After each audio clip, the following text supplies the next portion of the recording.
प्रसाद यादव ने आम आदमी की जीत बताया है। लालू यादव ने यह भी कहा है कि वो नरेंद्र मोदी को कोलकाता में नहीं घुसने देंगे। बिहार चुनाव में महागठबंधन की जीत के बाद अब उप मुख्यमंत्री के पद के लिए कयास लगने लगे हैं। माना जाता है कि ये पद आरजेडी के खाते में जाएगा। इस पद के लिए आरजेडी सुप्रीम की बेटी मीशा भारती और उनके बेटे तेजस्वी के नाम की चर्चा हो रही है।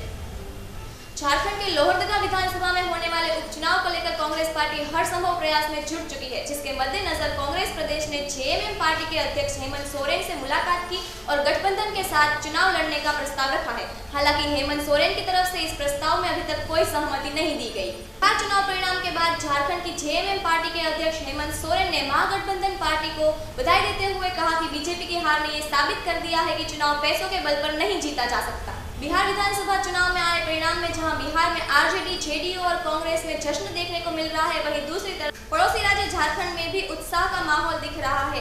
कांग्रेस मुख्यालय पर पार्टी के नेता और कार्यकर्ताओं का तांता लगा रहा और आतिशबाजी के साथ जश्न धूमधाम से मनाया गया।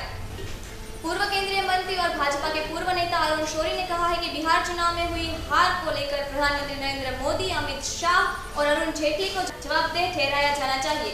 उन्होंने कहा कि पार्टी में नेतृत्व के खिलाफ शांत असहयोग आंदोलन अब और गहराएगा। बीजेपी सांसद शत्रुघ्न सिन्हा ने बिहार में हुई अपनी पार्टी की हार पर अफसोस जताया है। दूसरी ओर जीत पर महागठबंधन के नेताओं की तारीफ भी की। उन्होंने माना कि पार्टी नेताओं की गलत भाषा चुनाव में हार की बड़ी वजह बनी। शिवसेना ने अपने मुखपत्र सामना में बिहार चुनाव के नतीजों को महाराष्ट्र के लिए एक संदेश बताया है। कहा है कि इसका साफ संदेश यह है कि महाराष्ट्र में अगली बार चुनाव होंगे तो शिवसेना ही लीडर बनकर उभरेगी, क्योंकि शिवसेना ही भविष्य है। अब इस हार की जिम्मेदारी कौन लेगा? बीजेपी को अब आत्मनिरीक्षण की जरूरत है।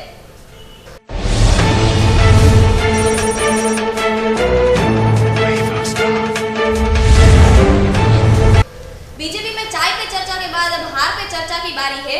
बिहार के जनादेश पर बीजेपी संसदीय बोर्ड की आज बैठक होने वाली है। संसदीय बोर्ड पार्टी की सर्वोच्च निर्णयकारी क्षमता है।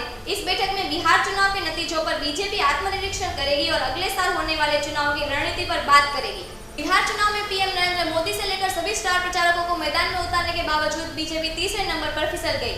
बीजेपी 53 सीटों पर सिमट गई। लालू प्रसाद की आरजेडी 80 सीटों के साथ सबसे बड़ी पार्टी बनकर उभरी है। वहीं जेडीयू 71 सीटों के साथ दूसरे नंबर पर रही। 16 मई में पहली बार भाजपा ने 59% सीटों पर बढ़त गवाई है। बिहार विधानसभा चुनाव में आरजेडी अध्यक्ष लालू प्रसाद यादव का जादू सिर चढ़कर बोला। पार्टी की शानदार जीत के साथ साथ लालू के दोनों पुत्रों को भी जीत मिली, लेकिन चुनाव में कई नेताओं के पुत्रों और रिश्तेदारों को हार का मुंह देखना पड़ा। लालू प्रसाद के पुत्र तेजस्वी यादव ने वैशाली जिले के राघोपुर से जीत हासिल की, जबकि तेज प्रताप यादव ने महुआ से चुनाव जीते। भाजपा के वरिष्ठ नेता सीपी ठाकुर के पुत्र विवेक ठाकुर को बक्सर जिले के ब्रह्मपुर से हार का स्वाद चखना पड़ा। तुरुपा का ये इक्का कभी प्रधानमंत्री नरेंद्र मोदी के पास हुआ करता था, कभी उनके लिए नारे लिखा करता था, लेकिन अब ये नीतीश कुमार के पास है। दुनिया इसे प्रशांत किशोर के नाम से जानती है और अब नीतीश की जीत के साथ ही यह चुनावी अभियान का आर्किटेक्ट कहा जाने लगा है।